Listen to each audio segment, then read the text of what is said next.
Hi hello. मैं एक ऐसी स्टोरी लेके आ रही हूँ जो फेसबुक लव स्टोरी है। ये हमारे जमशेदपुर से है। ये और ये स्टोरी एक लव स्टोरी है, बट मैं इसको मोटिवेशन में इसलिए डाल रही हूँ क्योंकि इस स्टोरी में एक ऐसी सबक हमें सीखने मिलती है जो ओरिजिनल लव स्टोरी है। और इस लव स्टोरी में ऐसी चीज़ें हुई है जिससे हमें सीख मिलती है कि हमें कितना फेसबुक वाले लोगों पे विश्वास करना है और उनसे कैसे डील करना। मैं ये नहीं बोलती कि फेसबुक में रियल लव स्टोरी नहीं होती है, बट आप कितना उस स्टोरी में अपने आप को विश्वास के जरिए रोकें या सामने वाला आपका विश्वास में कितना उतर रहा है और सामने वाला कितना आपके प्रति लॉयल है, ये भी सोचना बहुत ज़रूरी है। किसी भी ऐसे फेसबुक वालों से या किसी भी ऐसे सोशल मीडिया या ऑफलाइन भी आप किसी से पे इतना ट्रस्ट मत कीजिए कि फिर आपकी ज़िंदगी का कंट्रोल उसके हाथ में आ जाए। तो इस स्टोरी के ज़रिए मैं एक प्रेरणा की तरह इस स्टोरी को ला और ये कहानी एक हस्बैंड वाइफ की है, 2015 की है, हमारी जमशेदपुर की है। तो कोलकाता से एक फैमिली आए हुए थे क्योंकि जो लड़की थी उसका गवर्नमेंट का जॉब था, तो उसको गवर्नमेंट टीचर का जॉब था, तो जो जमशेदपुर का पोस्टिंग में पड़ा था। और तो हस्बैंड भी साथ में आए थे। हस्बैंड ने भी जमशेदपुर में छोटा मोटा बिजनेस स्टार्ट कर लिया, बट हस्बैंड को फेसबुक, यूट्यूब, सोशल मीडिया उतना ख़ास इंटरेस्ट नहीं था, लेकिन वाइफ को ये सब चीज़ में बहुत इंटरेस्ट था। अपने आप को सोशल मीडिया में रखना इंटरेस्ट था। तो दोनों यहाँ जमशेदपुर में आके शिफ्ट हो गए। दोनों की ज़िंदगी ऐसी ही चल रही थी।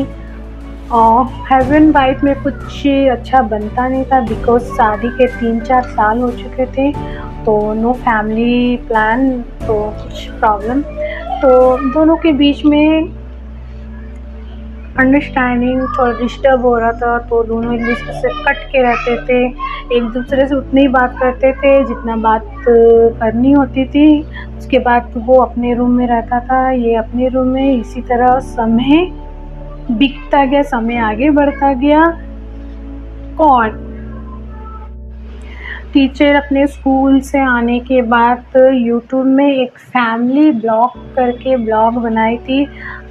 स्कूल से आने के बाद वो सारा टाइम उस पर देती थी क्योंकि हस्बैंड तो बिज़नेस के काम से रात में आते थे, दिन भर तो बाहर रहते थे। तो 2 परिवार था, आगे पीछे तो कोई था नहीं, जिसके चलते वो जो टाइम बचता था वो ब्लॉक में देखती थी और उससे जो बचता था टाइम खाना वाना जो भी करके वो लोग अपना खा पी के रात में सो जाते थे। ऐसे ही वक्त बीतते गया, दोनों के बीच की दूरियां भी थोड़ी बढ़ती गई। फिर एक दिन इनके हस्बैंड दुर्गा पूजा का समय आ गया, जिसके चलते टीचर्स को भी स्कूल से छुट्टी था और इनके हस्बैंड बिजनेस के काम से बाहर गए थे 2-4 दिन के लिए। तो जितना भी समय होता और काफ़ी समय मिल भी गया था, तो फेसबुक और यूट्यूब में टीचर्स अपना वीडियोस, अपना ब्लॉग जो है उसमें काम करते करते आगे बढ़ रही थी। तो एक दिन प्रदीप नाम का लड़का उनके सारे वीडियोस को लाइक करने लगा, कमेंट्स करने लगा। वो हमेशा ठीक 1 बजे के बाद ही करता था, रात का 1 बजे के बाद। तो इसी तरह उसके सारे कमेंट्स, लाइक वो जो भी रखती, जितने बजे भी रखती, समय पार हुआ। फिर वो मैडम को लाइक दी करने के बाद अब मैसेंजर में आ गया। अब मैसेंजर में दोनों एक दूसरे से बातें करने लग गए। अब वो दोनों एक दूसरे को वीडियो कॉल्स करने लगे। इस तरह से 1 डेढ़ साल बीत गया, दोनों आपस में बात करते-करते वो कभी उससे मिलने आ जाता था, कभी वो ये उससे मिलने चले जाते, बस दोनों के बीच में कभी भी ऐसा कोई रिलेशनशिप नहीं बन रहा था जिसके चलते बोला जाए कि तो ये लड़की को उस पे इतना ट्रस्ट हो गया, टीचर को इतना ट्रस्ट हुआ।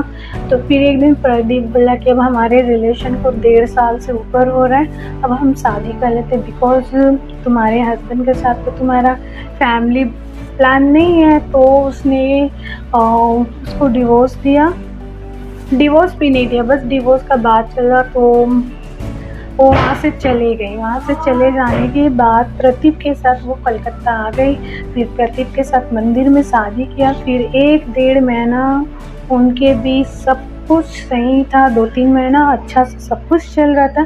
फिर धीरे-धीरे प्रदीप के जो बाकी फ्रेंड्स थे, कोई ना कोई बहाना आके उनके घर में रह जा रहे थे। तो इसी तरह 10 फ्रेंड कम से कम उनके रूम में रहना। तो 10 फ्रेंड्स अब प्रदीप के घर में रहने लगा। तो उनकी जो टीचर जो थी वो प्रदीप को कही कि तुम्हारे फ्रेंड तो 1 हफ्ता से यहाँ रह रहे हैं, कब घर जाएंगे, हम लोग को जो प्लेस चाहिए, हम लोग को जो फ्रीडम चाहिए वो नहीं मिल पा रहा है। तो प्रदीप बोला कि ठीक है, मैं रात में आके बात करता हूँ। तो बोल के अपने काम पे चले गया।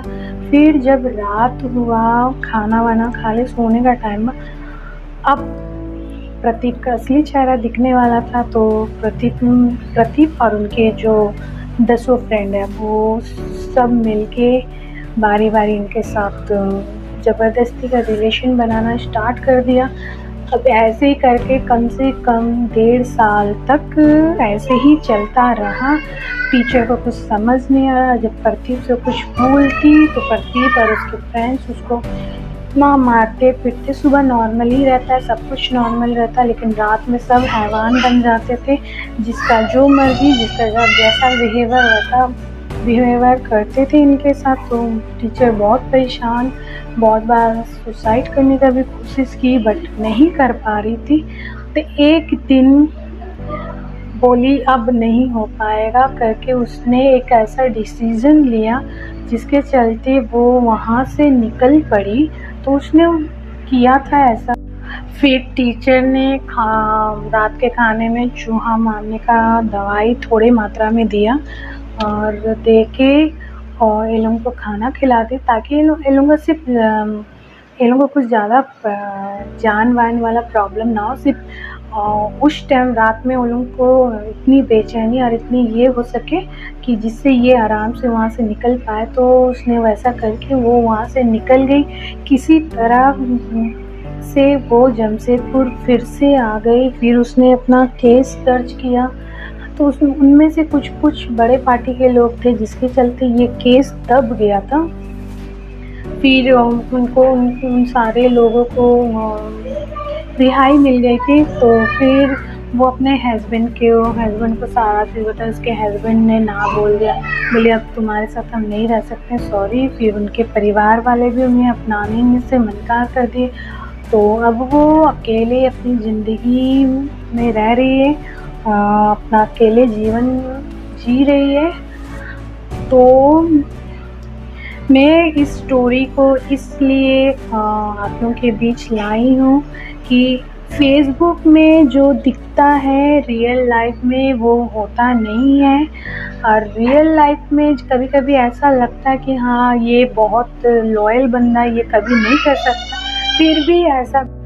तो मैं सभी से यही कहना चाहूँगी कि प्लीज़, चाहे फेसबुक हो चाहे ऑफलाइन हो, किसी के साथ पूरी ज़िंदगी अगर आपको बितानी है या उसके साथ आप पूरी ज़िंदगी जीना चाह रहे हैं तो प्लीज़ पूरी तरह से अच्छी तरह से जानकारी ले लें। और आप किसके साथ जा रहे हैं, क्या कर रहे हैं, ये जानकारी आपके परिवार को देनी चाहिए।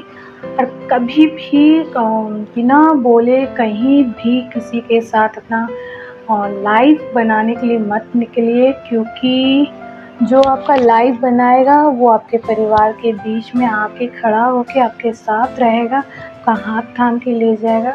अगर प्रदीप को इतना ही टीचर से प्यार था तो वो प्रदीप खुद उसके हस्बैंड से बात करता, बोलता कि तुम डिवोर्स दे दो, अभी ये मेरे साथ रहेगी, हम लोग एक अच्छी फैमिली बन के रहेंगे।